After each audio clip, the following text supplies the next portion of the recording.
Pakinggan mo, panawagan para sa'yo.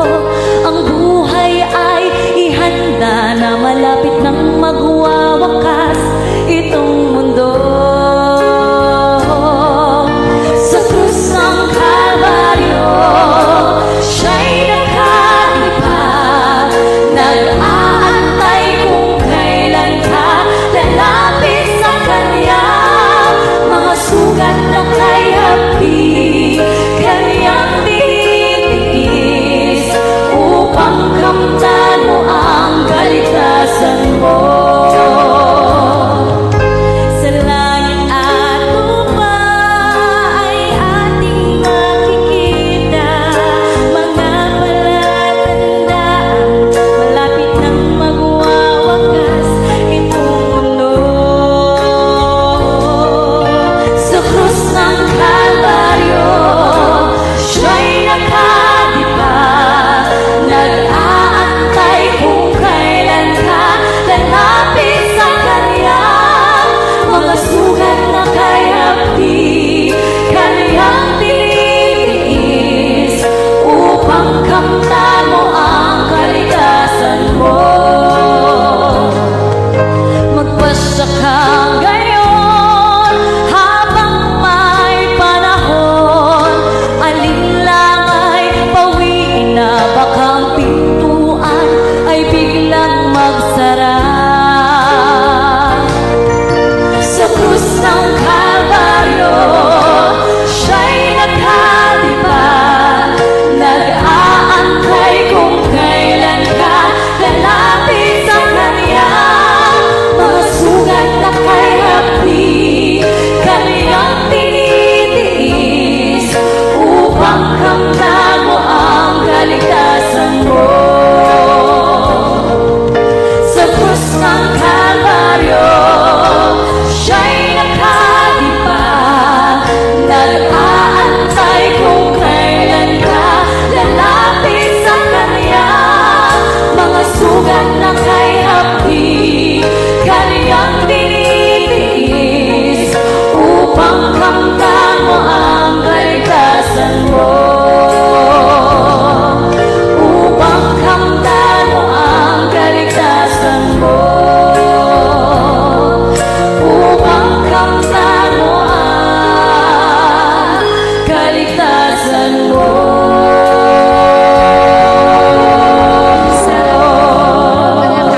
Muli sa aming mga taga-subaybay, magpapatuloy po ang ating programa ayon sa kasulatan Gabay sa mga Kabataan. So ngayong hapon po, since we didn't finish our discussion last time, ay pagpapatuloy po namin ngayong hapon ang ating pong topic na Lessons in Economy na base po sa sulat po ni Miss Ellen G. White. Ito po ay matatagpuan sa chapter 98. So dun po sa may mga aklat ni Ellen G. White na Messages to Young People ay sama-sama po tayo mag-aral ngayong hapon.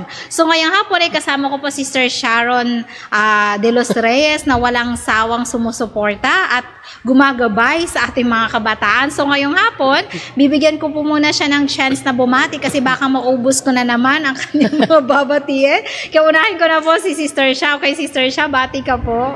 Ayan, so muli po ay magandang hapon sa inyong lahat at nawa kayo po ay nasa mabuting kalagayan sa panahon na kung saan tayo po ngayon ay nasa mga tahanan. Tunay ngang mainit ang panahon kaya dapat stay home lang po tayo and hydrate yourself. So ayan pa sa hapon ito, nais ko pong batiin at po mga kaibigan, ayan nasa Binakayan. So I was in Binakayan yesterday. Ako po ay matagal na ako na-schedule kasi ng speaker. So maraming salamat po. Ayan, kila Doc Rebecca Talon, ganun po kala Ma'am Eunice, ayan, so kala Ma'am Olive, Sandra, Ate Doris, ayan. So napakarami po namin mga naging kaibigan talaga. Sabi ko nga, it's like my second home church talaga. Sobrang saya po doon. Daming pagkain, Sister Ye, ano po, noon ng hapon, nag-jail ministry kami, ayan, so nakatuwa po, sabi nga, nako Sister Sha, pag hindi talaga umabot ng 10 years, baka nandito talaga yung love of your life. So, doon ko na talaga makita ang aking love of my life. Ayan, sa bilanggo. And so, ayan, so nakatuwa po. I was also the speaker sa jail ministry kahapon. It was indeed a great pleasure to serve God anywhere we are talaga. At ganoon din po sa mga kapatid na yan, nakatapos sa ating Malu kanina. At ganoon din po, ayan, si Mami Sonia. Good afternoon po, Mr. Ruth, Tobias. Ganoon po kay Joy, kay Jael. Ayan, how are you, baby boy? Ayan, so na-miss ko na si Jael before kasi nakita ko siya pag-alagala sa church eh. Ngayon, nasa house na rin sila. At ganoon din po, ayan, sila Mami, si Daddy. Sabi ko kayo, ma'am, sipag-nood kayo. Ayan. Tapos sila Ate Kyle, ayan, sa Ate Kyle, 4 na araw na duty, kaya talagang ngarag sa pagtulog. Ganyan po si Ate Kyle, si Ate Amber pala, ayan. At yan din po yung mga kaibigan na natin na nasa iba't ibang lugar. Ayan, si Ate Weng, si Ate Botano po, ayan, at ang kanya buong pamilya na nilay doon. Ganyan din po ang mga angka family, sila Ate Eden. At ganyan din naman ang mga nasa, ayan, si Ate Nanette, Sister Nanette doon. So, ganyan din po naman si Michelle, binati ko na rin sila. At yung mga kapatid ko po, ayan, nasa ka ng mga tahanan. Later po, isan ko po yung link para mabasa naman at marinig na ka ng mga pangalan. So, magandang hapon po, Senat. At samahan niyo po kami, sa isang oras na naman pakikinig. Ano pa, Kuya Gary pa rin, sama ko ng Kuya Gary tsaka Kuya Nap na hindi pa rin tapos talaga gumawa. Talagang gawa pa talaga. Ayan. So, busy. Kahit may itang panahon, maraming salamat po sa paglilingkod. At ganoon po sa mga pagkakataon. Ayan, Sister Mase. Hindi ko alam kung nandito rin siya kahapon pero hindi ko rin siya nakita. Ayan, so Sister Mase. Pag may time ka, dalaw din naman. Si Kuya John Lloyd, po. At ganoon din po ang mga kaibigan natin si Mami Esther Hardelesa. Ganoon din po ang mga Gumbao family at Paguntalan family. Mami Elizabeth, ayan, magandang hapon po sa inyo lahat. Sister, yeah. Okay, thank you, Sister Shah. So ako naman babati. Actually, kahapon ay kasama mo si Alexis niya sa Binakayan. Yan ay unang origin ng ating Dasmadi Church. Actually, totoo, alam niyo po nung nakausap po sila kahapon kasi po nung nag-anniversary sila last year, actually when they had their anniversary, I was there. Alam mo, 103 years old ang church natin sa Binakayan. It is the first church here in Cavite. So talagang makita niyo po kung gaano rin katanda. Nandun po yung si nanay na 102 years old na buhay pa hanggang ngayon. So imagine, mas matanda lang yung church sa kanya na isa, Isang taon. So nakakatawa po na makita yung mga root, yung mga nauna, yung mga founder talaga. Dapat pala nag-invite tayo sa mga taga doon, kasi sila yung nagpalaganap that Aniban Church. Na Africa kasi may Aniban Church. So pagtapos kasi ng Binakayan,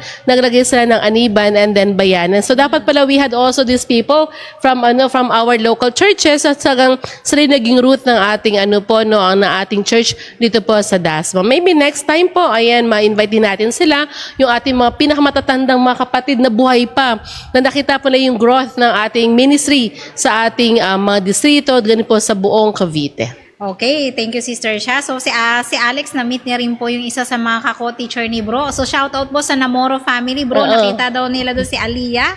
So, anyway, good afternoon sa inyo. Nawa, Ma'am Moro, and then, sir. So, nawa ay nasa mabuti kayong kalagay. Nandiyan pala kayo sa Binakayan Church.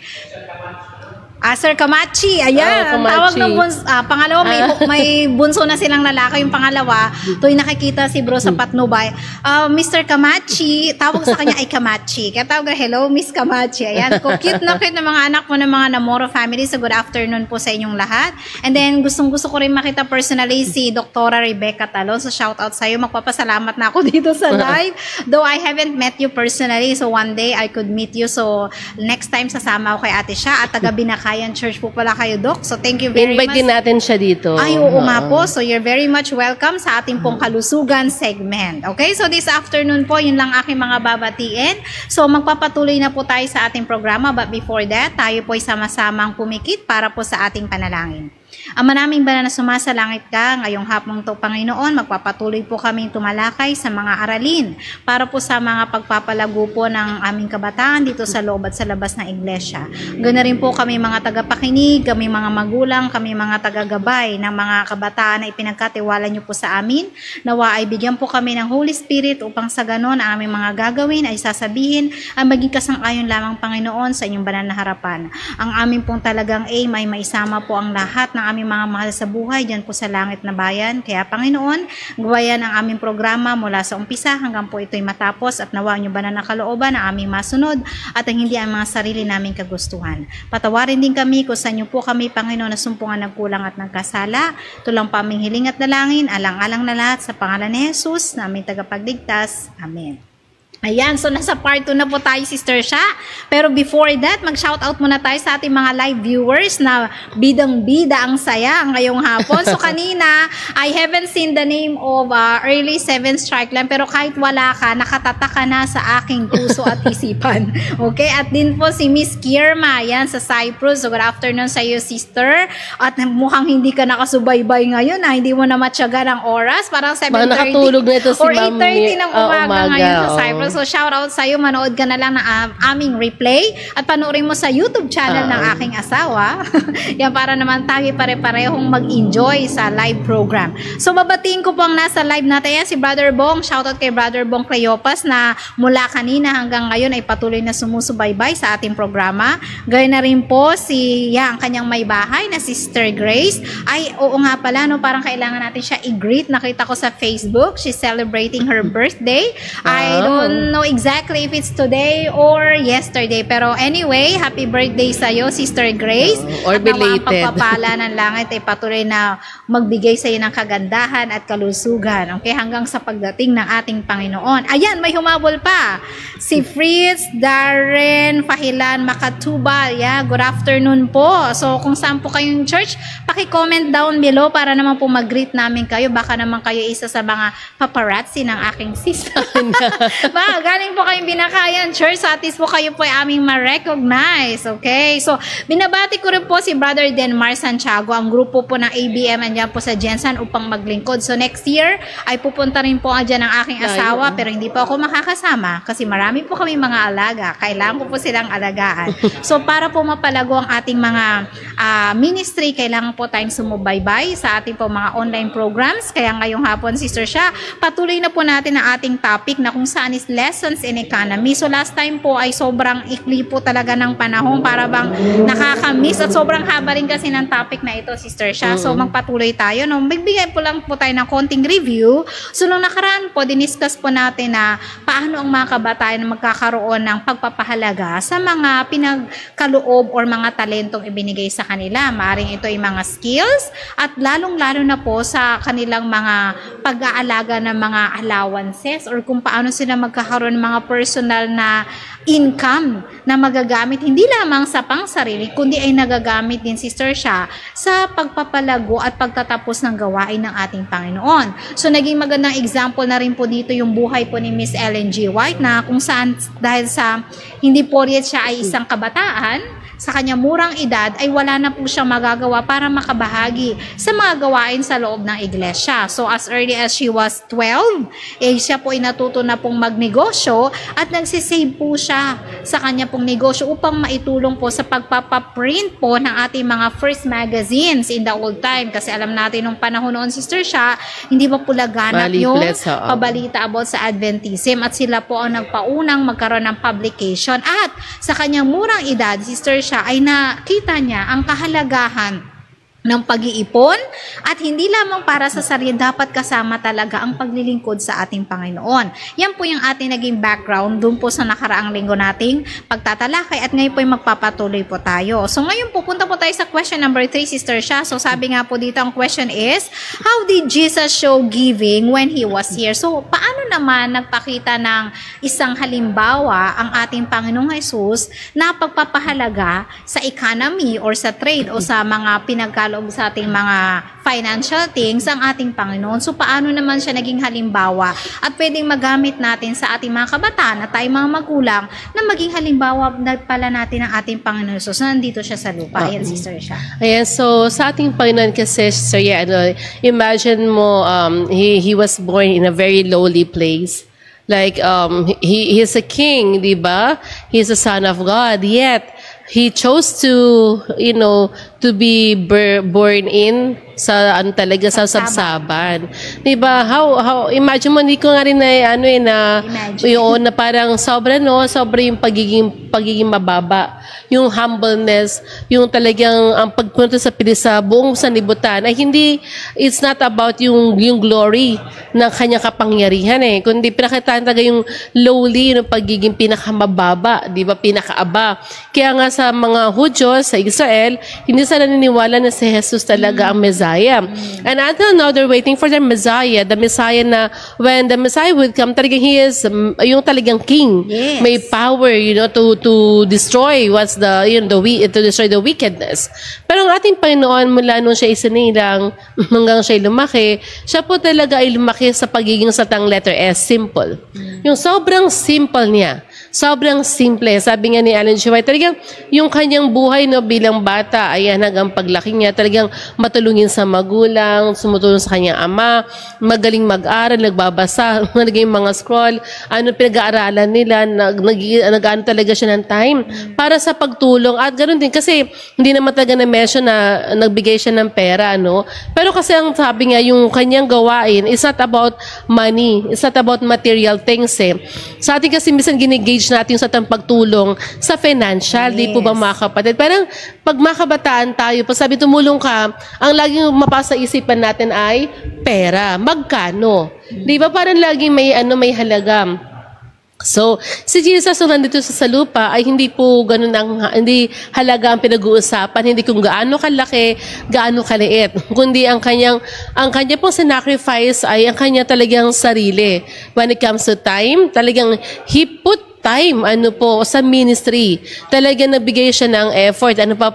Iniiwan niya, kaya nga, talagang in every place talaga, ang ginagawa niya, nagpapagaling siya kasi ng kanyang, yun ay binibigay niya Yung healing, Tapos napakarami yung pagiging friendly sa mga mahihirap, sa duka, kaya pag-usap, nagtuturo ng libre. Sabi mo kanina sa kalusugan, na kung saan ang first aider ay hindi dapat may bayad, Because it's a very humble job, o yung ministry na talagang kaya mo mag-save ng buhay, na hindi ka dapat humingi na anumang kapalit. Kasi pag tumulong ka, ito ay walang kapalit, di ba?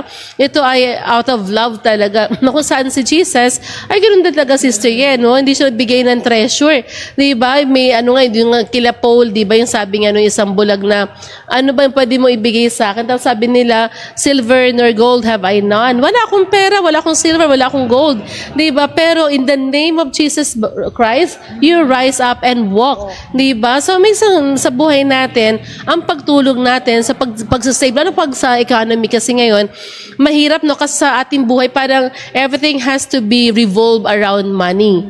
So, dapat lahat ng ginagawa natin ngayon ay may karapatang salapi. So, yung mga sudyante, nag-aaniyan sila na parang magkano ng baon mo, ganyan palakihan ng baon, So, pag malaki yung baon, syempre mas masaya, parang feel na mas may case sila kasi mas may pera sila Ngayon sa atin, ganun din sa atin na parang sa lahat ng onting kibot, kailangan mo talaga ng pera. So ang tanong lang kasi, paano natin, si Jesus Christ ay talaga namang all out sa pagtulong, Walang pinipili, wala siyang sinisino, mayaman ka man, mahirap ka man, may karamdaman ka man o wala, emotional man yan.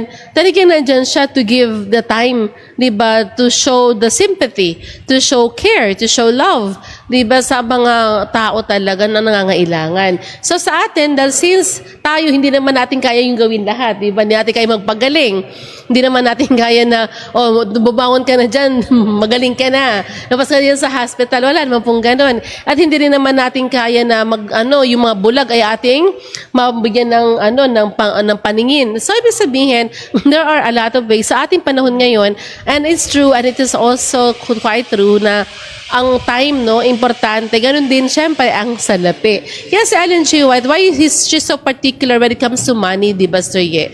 Kasi talagang, ang pera, lahat kasi ito yan, naniniwala ako na we are all the steward of Christ. And it doesn't matter kung gaano mo yan pinaghirapan Alam mo, sa atin kasi ngayon, parang pinagtrabahuan mo, magandang posisyon mo, feeling mo sa'yo talaga. Parang it's because of me, it's because of my effort, it's because of my knowledge, it's because of my strength. Diba? Pero di natin alam lahat nung meron tayo ay galing sa Kanya. So tayo ay mga mabuti lamang katiwala. Imagine mo, wala namang masamang mag-ipon, Sister Ye, no? Pero ang ating Panginoon kasi, never siya nag-ipon. Yung sabi pa nga niya, diba? Don't store your treasure here in this earth, but store your treasures up in heaven. Ibig sabihin, may mga treasure na dapat nating store. Ibig sabihin, yung mga material na bagay talaga, ay baliwala ito sa ating Panginoon. Wala siya talagang halaga. Hindi ba, hindi mo kayang bilhin yung isang oras ng buhay mo. Hindi mo rin kayang bilhin ang kagalingan ng isang tao. So, ibig sabihin, na yung ating pagiging matipid, dapat ito ay pinapractice kasi tayo sa panahon natin ngayon ay kailangan talaga ng tumulong. Napakarami kasi yung sasaya ng mga lansangan. Ito pa sa'yo dun sa church ng Binakayan kahapon. I was nakikinig ko dun sa mga report nila kasi nag-report sa tungkol sa Global Youth Day, sa Children Youth Day, nag-report sila yung mga kabataan. Tapos they asked the smallest kid in there, nakasama na parang 5-year-old, nananong siya, anong natutunan mo nung Sabado? Sabi niya, it was nice po. Magagawin mo pa ba? Opo, I want to share, I want to help. Sa mga murang bata pa lang, dapat tuturuan natin talaga, Sir Ye, na yung pagiging yung sa pag-save ng pera, yung thrifty. Hindi ko nga naman kung malibat talaga, Sir Ye, ang pagiging kuripot o yung pagtitipid. Di ba, mamaya sasagutin mo to, no? So, kasi may mga tao na sobrang tipid, sobrang kuripot talaga. Hindi mo kasi sinabi, kasi para sa future ko to. Paano kung yung future hindi dumating? Diba? May mga ganun kasi na isa sa parang bigay mo yan, save mo yan para sa future mo, muubusin lahat. May mga ganun eh. Tapos may mga nagsabi naman na parang, bakit magtitipid ka ng bonggang-bongga na napakahabang panahon? Tapos, yung sarili mo, hindi mo man lang maalagaan, no? Hindi mo matreat man lang. Ibig sabihin may mga bagay na we really put our treasure dito sa libutang ito. Kaya, ang ating Panginoon at tayo ay maunawaan din natin na yung sacrifice at pagiging simple, yan, simplicity, yun. So yung sabihin, gaano ba tayo namumuhay? Dapat, hindi tama ngayon nakaraan na sapat na ba? Diba? Hindi yung sapat na nakakain ka, nakatulog ka. Yes. Pero ang tanong, sapat na nga ba? So sa atin bilang mga kapatid, iba yung satang sapat, no? Sa ating mga kabataan, dapat talaga natuturuan natin sila paano magbigay. Kasi sabi nga sa atin, no, Jesus loves a cheerful giver. So, ibig sabihin, ang pagiging mapagbigay ay napakalaga sa ating Panginoon kasi binigyan tayo ng karapatan bilang mga steward o katiwala ng Panginoon na pangalagaan din naman ng ating mga kapatid na mas talagang nangangailangan para sa atin.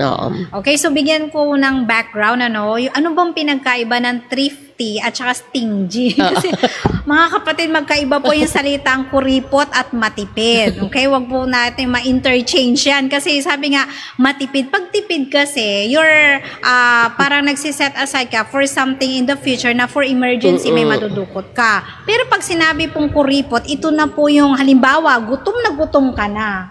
Kailangan mo kumain pero hindi. Kailangan ko tong i-save. Yan po ay mali. Actually, ang pag tinignan yung sa dictionary, yung salita pong stingy, ito yung sineset aside mo na yung necessity mo, yung kailangan mo. Halimbawa, parang ganito, let's say, kailangan mo magkaroon ng kuryente. Pero dahil sa kakuriputan mo, magsisindi ka lang ng lampara. Hindi ako magpapakambit ng kuryente. Sayang ang pambayad ko. O kaya, hindi, parang ito, napakinggan ko sa isang, sa isang vlogger na, yung mga katulad natin, sister siya, mga 40s and 50s, sa sobrang kakuriputan natin, laba pa tayo ng laba, kusot pa tayo ng kusot. Dapat pag ganitong age natin, nag-iisip na tayo ng mas makakuha tayo ng earning. Yung mga paglalaba, ibigay na lang natin doon sa malalakas na. Kasi minsan masasakit na rin mga kamay natin. Ang ibig ko sabihin mga kapatid, iba po ang kuripot sa matipid. Ang kuripot yung meron kang pera pero ayaw mong gastusin sa ibang bagay kahit importante. Halimbawa, nagugutom na talaga yung kapitbahay mo pero hindi wala akong pera kasi yan po yung pagiging kuripot. Iba po yung matipid sa kuripot. Madamot ata yun. Yan, parang kaya ang kuripot po ay parang nakalain po sa salitang madamot. So wag po tayong maging dapat po tayong magtipid. Ang ibig sabihin pagtitipid mo, paggagamit po tayo ng mga appliances sa bahay, kung hindi ginagamit, we should turn it off, hindi yung walang gumagamit. Sige lang, si mama naman nagbabayad niyan eh. Okay lang, 24 hours yung aircon, bahala na. Si daddy naman nasa abroad. Yan po yung mali. Kaya po mga kabataan, tinuturuan ni Miss Ellen G. White na pahalagan kasi po, ang ginagastos nating lahat ng material things ay galing sa kanya. So we have to spend it wisely, Sister Sha. Hindi porket na binigyan ka ng bounded sa isang linggo 1,000. You have to spend it all. Baka naman pwede yung tipirin konti, wag lagi mamahaling inumin. I will not mention some products o kaya laging mag-fast food or kung pwede naman tayo kumain sa bahay, mas healthy pa. At yung mga matitipid ninyo, pwede nyong itulong. Mas magagamit. Kapag nagkakaroon sa church na mga giving out na mga gifts, pag Women's Day or pag may Vacation Bible School, kailangan natin bumili ng mga kit. Masarap po sa pakiramdam, Sister Sha, yung kahit konti lang, pero alam mong bukal sa kalooban mo at inilaan para sa isang gawain, napakasarap sa puso na tumulong tayo dun sa mga, sabi nga ni Sister Sha, mga less fortunate. Hindi po sapat na tayo po ay natutulog, kumakain ng 3 times a day. Dapat ay kabahagi tayo sa pagtatapos ng gawain ng ating Panginoon. So magpatuloy po tayo, no? Sabi po dito, sa number 3, sabi po ni Miss Ellen G. White is, kapag po tayo ay nagbigay at nagpakita din po ang Panginoon kung paano siya magbigay. Actually, sa tutuusin, sabi nga ni Sister Sha, kaya marami hindi naniniwala bakit si Jesus Christ King ba talaga? Kasi pag sinabi natin King, dapat pinanganak galing sa royal blood. Wala nga siyang bahay. Yes, kaya nga, di ba, sabi, hindi naman talaga King yan. Pero bakit kaya ganyan ang ginawa ng ating Panginoon? Kasi gusto niya po ipakita ng pagiging isang Savior, hindi kailangan isilang sa magara at magandang lugar at galing sa magandang pamilya. At ibig sabihin, tayo mga ordinaryong tao pala, Sister Sha, pwede tayong gamitin ng Panginoon sa paglilingkod at pagtatapos ng kanyang gawain. It doesn't matter gaano kalaki ang inyong mga naipon sa bangko kasi nga, pag tayo namatay, ilang ektaryang lupa ba ang kailangan natin? Diba sabi nga, 6 feet below the ground lang ang kailangan natin. Diba so, nga, pag kinikremate, Sister, ano lang, jar lang. Jar lang, magkano lang yung earn, diba? Yun lang ang kailangan natin. So, kung kayo nag-iisip ngayon, ako, kamusta na kayo mga properties ko, paano na kaya? Isipin nyo lang, 6 feet below the ground lang po ang kailangan. So, lahat po ng tinatangkilik natin sa isang iglap, maaari po yung mawala. Katulad po yung balita nung nakaraan yung Tesla,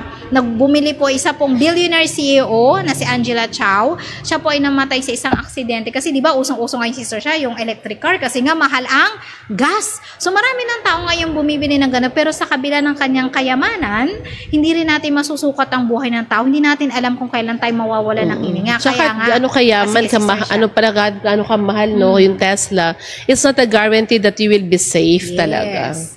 Kaya po, hindi dapat tayo masyado magpatumpik-tumpik sa ating pamumuhay kasi hindi natin alam kung kailan tayo mawawala ng hininga. So, dapat, as every day, every second of our life, we are always be ready kung ano man ang mangyayari. Kaya nga, pinapayo ni Miss Ellen G. White sa ating mga kabataan, matuto tayo magpahalaga sa mga binibigay sa ating material things at gamitin natin ito sa pagtatapos ng gawain ng Panginoon. So, punta po tayo sa question number 4. Sabi daw po dito is, what will happen if we will make the best use of our talent? So, kung sakaling gamitin natin, Sister Sha, yung ating pagpapahalaga, ating the best, para ma-make use naman yung talent sa atin. Halimbawa, Sister Sha, magaling kayo sa computer, halimbawa lang, so you can use your talents to our ministry. Ayan po, ngayon, nag-iisa po si Brother Don, shout out dyan sa mga galing sa computer.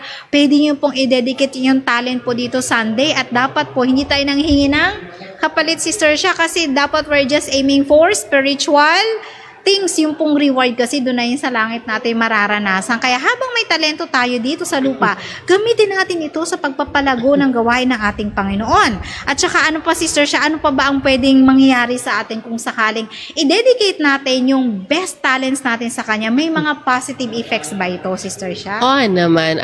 Naniniwala ko, Sister, sa isang paglilingkod, wala kasing age eh.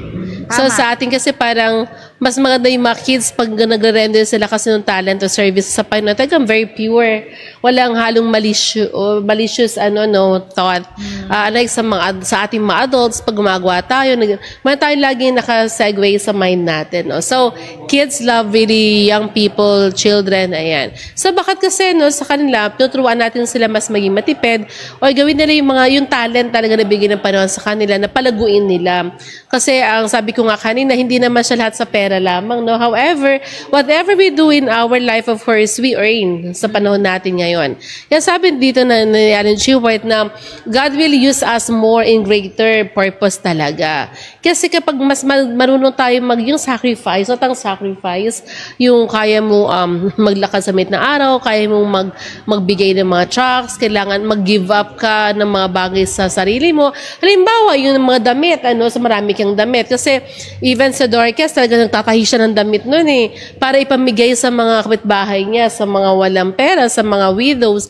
Ayan, so ginagawa niya, she would really create something for them or she made dress for them para ipamigay niya. So, ibig sabihin, hindi yun lagi para sa sarili niya. Ang taliwas ka sa ating kapanahonan ngayon, sa ating mga kabataan, it is always myself and I. Laging it is me, it is I. Laging ganyan, nakasenter talaga ngayon ang I sa sarili ng mga tao. Sa ating kapanahonan po, kasi parang siguro nga dahil mas konti na yung pag-ibig, di ba, dahil sa marami ng masamang tao sa libutan, so nakalimutan na rin natin talaga yung pagiging mabuting Kristiyano. So baka tuturuan natin sila na magtiwala sa Panginoon, bakit magtipid, po.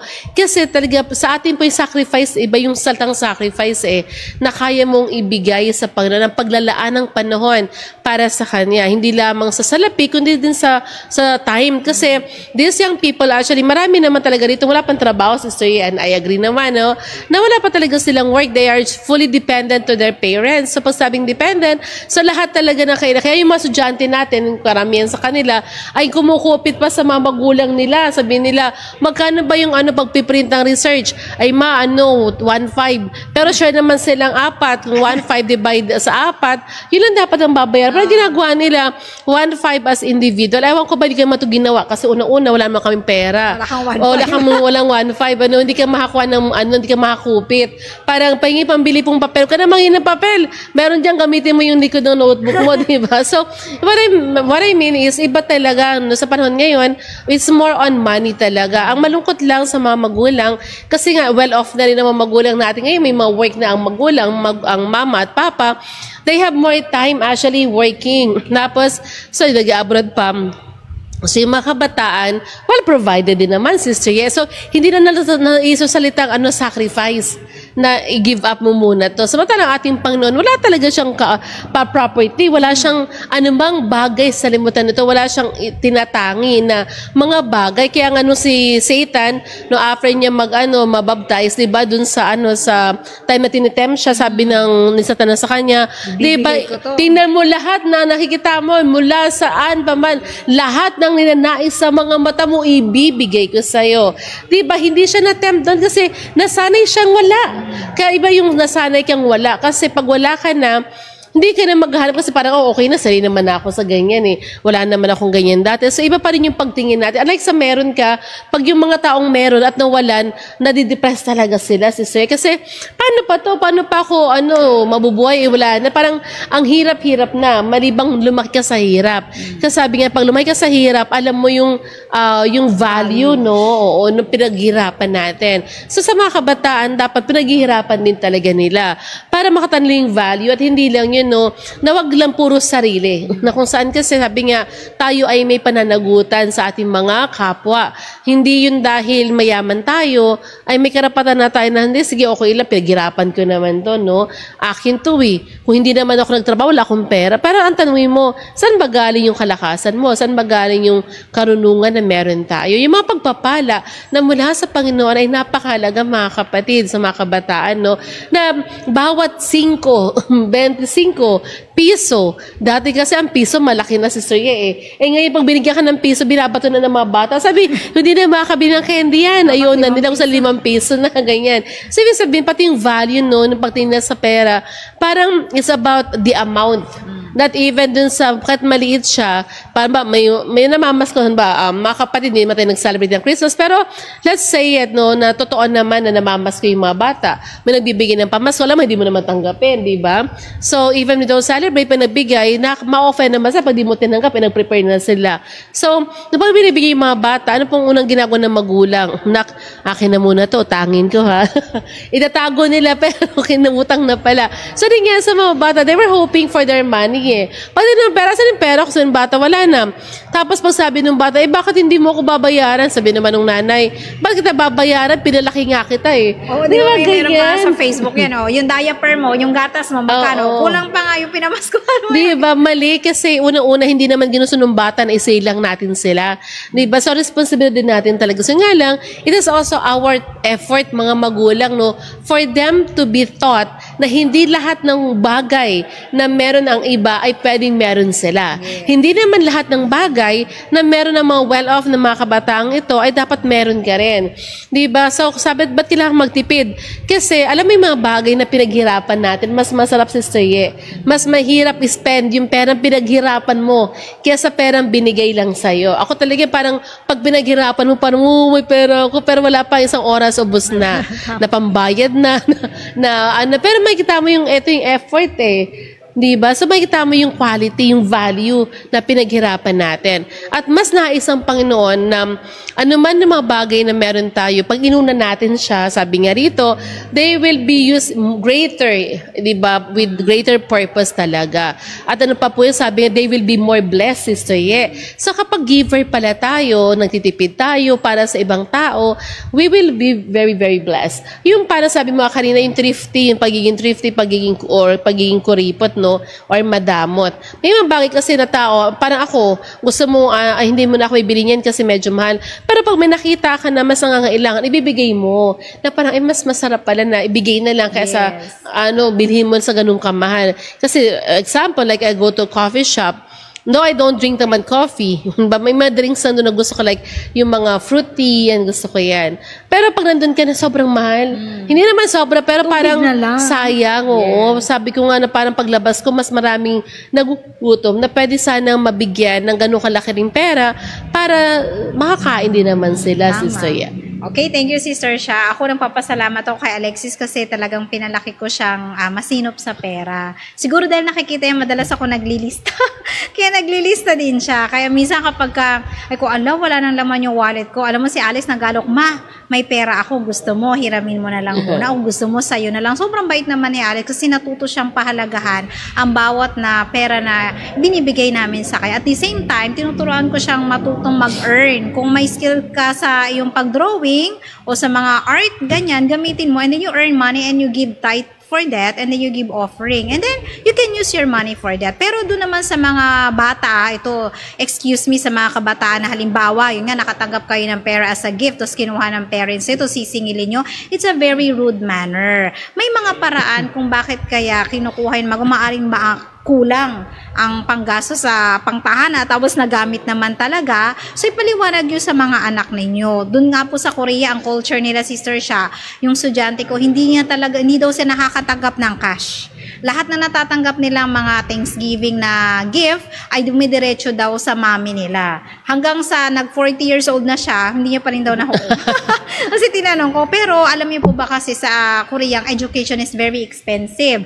Nilalaan po yun ng mga magulang pag nag-high school na sila kasi kailangan nilang umattend ng mga special classes po sa gabi. Ganun po kahirap at kamahal ng edukasyon. Kaya sa mga anak naman, wag yun naman masyadong pakasingilin ng mga parents. So baka talaga ginamit siya for necessities. Kaya si Alex hindi yun naniningil eh. Kahit marami na siyang natanggap na ganito. Pero ngayon nag-high school na siya kasi naturuan ko na siya how to manage her money carefully. So pag may nagbigay sa kanya, kanya na yun. Hindi ko na yung sister siya kinukuha kasi alam ko na very responsible naman siya pagdating sa economical things na kailangan niyang gastusin sa tamang paraan. And then, sabi daw po dito ni Miss Ellen G. White, kapag daw po tayo ay ginamit yung mga talents natin for the best, God will entrust us with greater responsibility. Ayan, Sister Sha. Pagpapalain kayo na mas greater pang mga responsibility. Kasi nakita ng Panginoon ay mapagkakatiwalaan ito sa maliit na bagay at kaya ko mapagkatiwalaan sa mas malaki pang bagay. Pero mga kabataan, kapag naman tayo napagkatiwalaan ng mas malaking bagay, we have to be much more faithful sa Kanya. Kasi ito ay test din ng ating pananampalataya. Kasi minsan si Sir Shano, sabi daw nila, minsan naaakit tayo sa matataas na posisyon, sa malalaking salapi, at dito naman tayo ay napapolish para maging great leaders din tayo in the church in the future, para pa naging treasurer na tayo, naging elder na tayo, naging secretary, tayo po ay kakakitaan ng honesty naman po sa paggawa sa loob ng church. Ito po ay isang practice na kung saan tinitrain natin yung kabataan sa murang edad, paano sila mapagkakatiwalaan sa paglilingkod, hindi lamang sa loob na iglesia, ganoon rin po sa kanilang mga career in the future, Sister Sha. And then, punta na po tayo sa question number 5. Sabi daw po dito is, what are we going to do? Yan, Sister Sha, ang ganda ng tanong. If we have only one talent, no, Brother Fernan, paano kung isa lang talaga yung talento ko? Ano kaya ang gagawin ko? Brother Fernan to? Hindi, kasi gusto ko kumanta siya. Binaon niya ata yung talento niya sa pagkanta. Ayan, Sister Sha. Ano naman ang gagawin ng kabataan? Parang sa tingin niya, nagkaroon na siya ng exam for talent. Sa kita niya, isa lang talaga talento niya. Anong pwedeng gawin ng ating kabataan? Ayan. So, nanimala ko, Sister Yen, na kapag pinalago natin, no, ang isang bagay ay hindi ako naniniwala na hindi siya lalago. 'Di ba? Hindi lang talaga siya lumalago kasi may mga bagay hindi talaga para sa atin. Tanggapin natin 'yan, Brother Fernan. Tanggap mo na ba, Brother? No, may mga bagay na kahit anong ganda ng gusto mong kumanta, pero ang talaga ang galing mo naman sa public speaking. Sabi nga ni Jasper Kay, na ako ate siya, siguro 'yan, kumakanta ako, ito yung talento ko sa pagkanta. Pero kahit ano, gusto mo magsalita, nakapagsalita naman ako, pero ate siya, talagang yung public speaking talaga ay hindi talaga para sa kanya. Pero pag kinausap niyo yung mga katao, sobra namang saya nila. Tapos sabihin nila, grabe tong kapatid mo, mas malala pa to sa'yo. Ay, sabi kahapon, sobrang saya din ng mga tao, sabi na kaya, no? Na parang, ay, pag wala ka, Jasper, alungkot namin. May mga ganyan ka sa Damam, sa Cobar, si Jasper, no? So, pag wala din siya sa church, Jasper, malungkot dito. Kasi pagiging masayahin din si Soye, ay isa ring talento. Yes. Sabihin, kung yung talento mo ay napayabong natin, no? At hindi natin tinago, kagaya dun sa, di ba, sa talent, sa sa Parable of the Talent, na kung saan talaga, binigyan sila ng iba't ibang talento eh. Yung iba napayabong, yung isa na nga lang ginawa niya sa isa, tinago pa niya. 'Di ba? Hindi man niya napalago yung isang to. Kasi ang tao kasi hindi naman lahat yan paglabas mo sa sanibutan ay you have all. Nito kumbaga may mga you got it all for you. Hindi pa tayo nasa S. Ibig sabihin, we enhance. Yung skills natin ay kayang ma-develop. Kasi may mga talento naman talaga na born na talagang hindi made. Yes. Halimbawa, nakuha sa pamilya. Halimbawa, sa atin, sa Dulceyes, nakita ko po ito mga kapatid sa aming mga kamag-anak, magaling sa art. Sa drawing, ayan, sa art po, sa mga design, instrument. Tapos yung malolo namin, no, sa instrument. Kaya magaling mga kumanta pa nagsama-sama mga Dulceyes. Kasi niyo po dalhin ang mga Dulceyes, may mga tapos isang Dulceyes na kumakanta. Tsaka pianist. Oo, mga musician. Kasi yung lolo namin, bago pa siya namatay, yung mga, gumagawa ng violin, si Soye. Gumagawa ng banjo, gumagawa ng ukulele, ng gitara. Ibig sabihin, these people are talented. Na ibig sabihin, ay meron din nakukuha natin sa hereditary, na nakuha din natin sa ating mga magulang, sa ating mga kamag-anak, di ba? Maswerte lang kung magaling talaga at nakuha natin ito. Ibig sabihin, nasa ating pagpili. Everything is our choice. If that one talent can be enhanced, then I'm sure God will multiply it. Yes. Pero kung isa na nga lang talento mo, tinago mo pa, hindi mo pa pinagyabong, ang tandaan na natin, sintunado pa rin tayo, ano nang nangyari? Ibig sabihin, gusto mo tagang kumanta, Brother Fernando, ipanalangin mo, ay practice mo. Magugulat ka na lang, Brother Fernando, mas magaling ka pa sa nagpapakanta dito. Kaya sa amin, di ba? Kayo ni Brother Don na, o di ba? Ibig sabihin, what I'm telling is, if we use our talent for the Lord, I'm sure that God will multiply and bless our talents. Kasi, ang sabi lang naman niya dun sa isang nagtago, di ba? Ba't mo tinago? Kasi natakot siya baka mawala. Di ba sabi nga dun sa awit na love is something that we give it away. Ganon din yung sa penny, na kung saan kapag binigay natin yung isa, sabihin yung isang to ay mapaparami, babalik sa'yo ng 2 folds, 3 folds, diba? Or tenfolds. Ganun din sabi dun sa awit na ano, whoever gives sparingly will also receive sparingly. But if you give ano daw po, abundantly, you will also receive abundantly. Ibig sabihin, God bless ano po ang mga tao na talagang gumagawa at nagpapahalaga sa bawat talento na meron tayo. So, siguro marami lang ng mga talents na gusto lang nating i-enhance. Pero sabi nga ni Jasper, hindi lahat talaga atin siya ay pwede sa atin. Kasi imagine mo kung lahat nasa iyo na ito parang SM. We got it all for you. Wala pong ganun, di ba, Ma'am Kierma? Kung nakikinig ka man, Mami Ruth. Walang tao na lahat kanya. Lahat magaling siya. Pero may mga tao naman nakita ko. Pero makita mo may mga weaknesses. Hindi sila ganun kagaling magsalita. Yes. Hindi rin ganun kagaling mag-pray. Pero may mga tao na sobrang simple pero ang galing manalangin. Di ba? May mga tao naman na hindi ganun kagaling manalangin pero ang galing magluto. Ibig sabihin sa pagluluto niya, napapa-enhance niya, nagagamit sa ministry. Yung pagluluto niya, no? So nagiging nakakapagtipid siya, nakakuha siya ng pera. At hindi lang, kahit paglalaba Kasi naniniwala ako, whatever you do, do it for the glory of God. It's just so simple. Pero people will trust you, di ba? So God has entrusted us in every talent that we have.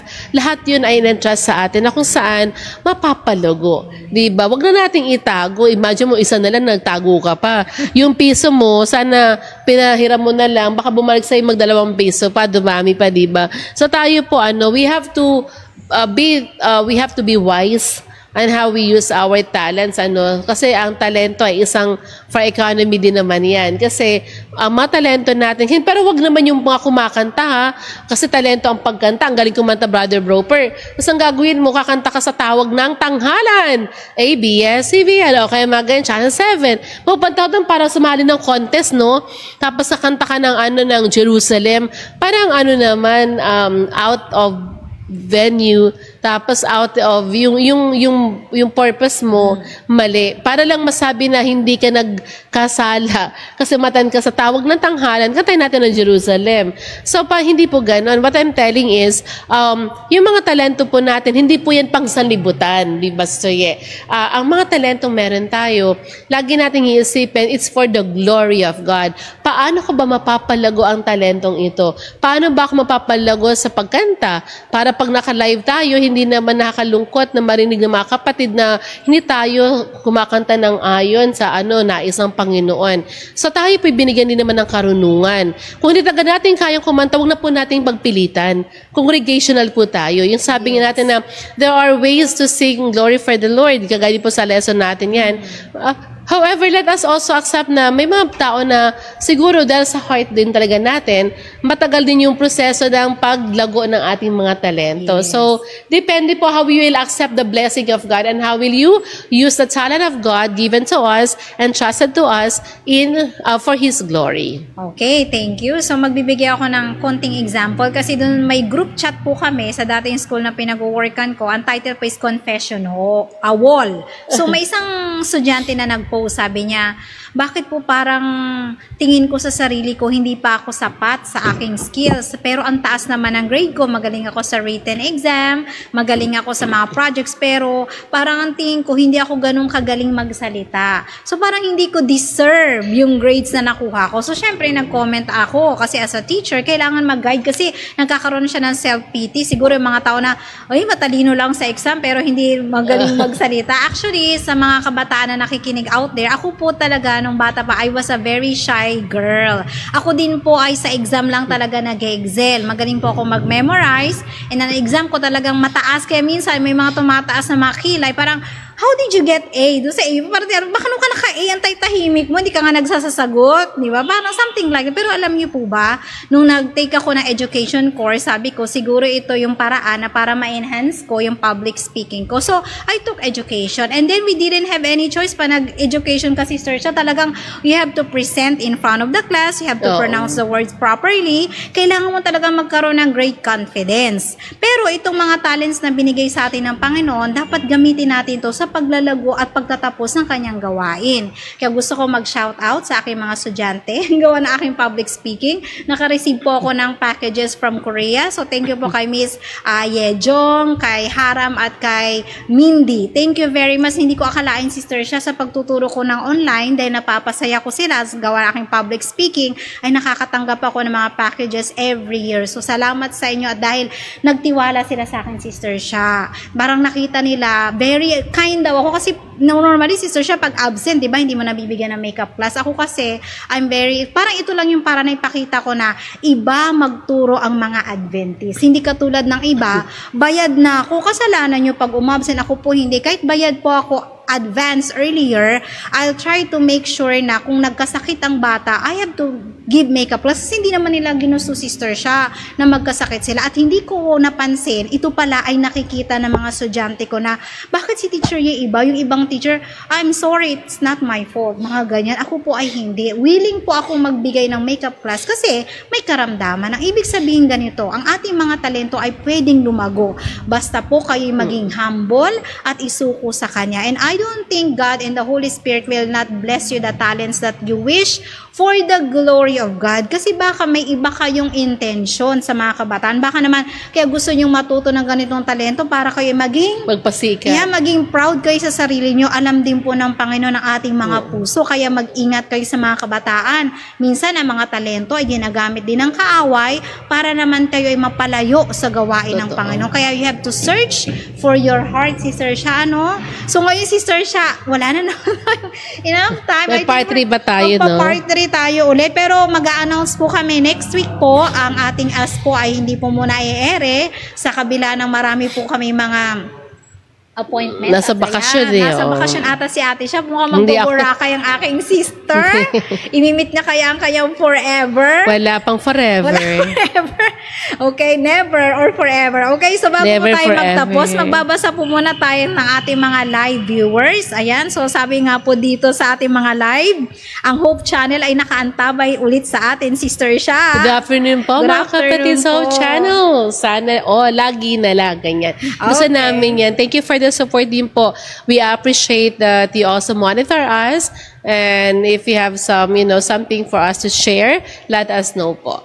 Okay, so shoutout po kay Sister Sally at saka kay Brother Sam. And then, of course, si nag-shoutout na ng church, si Fritz Darren Pahilan. Siya po Fritz ay yun San Marino City SDA Oo. Church, Dasma 2. Hindi ko siya ata masyadong kilala. Hindi mo siya kilala, si Fritz. Pakilala mo next time. And Sige, then si dumalaw ka rito, Fritz, Esmer minsan. Etnidra. Good PM po sa lahat. Good afternoon sa'yo. Ha? Ay, si Papa. mo to. Ay, hello po, Papa Dondon. Sino yon? Si Ismer? Ito Oo, si Ninong? Hello Ninong. Shoutout kay Ninang. Good afternoon po. And then kay Ate Grace, today po talaga ang birthday ko. Ay, happy Nakiselebrate birthday ng kahapon naman. para kunwari may handa. Ay, okay na yan. At bongga naman ang handa mo. Anniversary. So, Sister Grace, tama ako, di ba? Happy birthday. Sa'yo, mukhang ano ka na, 26 years old. Ako po ay 24. And then si 27. Melly Vergara. Uy! Meron kang ano dito, avid fan. Hello, Sister Sharon. Who's this? Melly Vergara. Si Ayan. Ma'am Mel. Ayan. Maraming salamat po, Ma'am Mel, sa iyo po sa mga pagkakataon na ma-invite mo ako, ha? Ayan. So, Okay, galing sa Hope Channel, Das Marinas. Good afternoon po. Simulcasting your live show on our page right out. Thank you very Wow, much. thank you for Stay that. in tune. Oo. Opo. God so, bless wala po. na po kung Ayan. Oy, Brother Emil. Hello, shoutout dyan kay Brother Emil Ramirez at kay Ate Alice. Ayan, So, kila Jen. Hindi ako napag-walking kanina. Ma'am Jen, kayo namimiss ko. Wala akong parang ako nakita ng tao kanina. malapit na kami Nakatulog pumunta pala dyan. ako. So, makikita-kita tayo dyan, Ate Alice. Kasi kami magja-jogging na mag-asawa because of getting older ba? Hindi We're naman. not getting older. healthier. Yes, we're Ayan. healthier as well. Yes, so habang tayo bumabata, kailangan tayo maging healthy. Ayan, so good afternoon sa inyo, Brother Emil and the family. And then Sister Sha, baka may babatiin ka pa? Si Eddie Aguilar? Yeah, Eddie Aguilar, good afternoon. Akala ko Freddy Aguilar eh. Sorry, Eddie Aguilar. Ayan.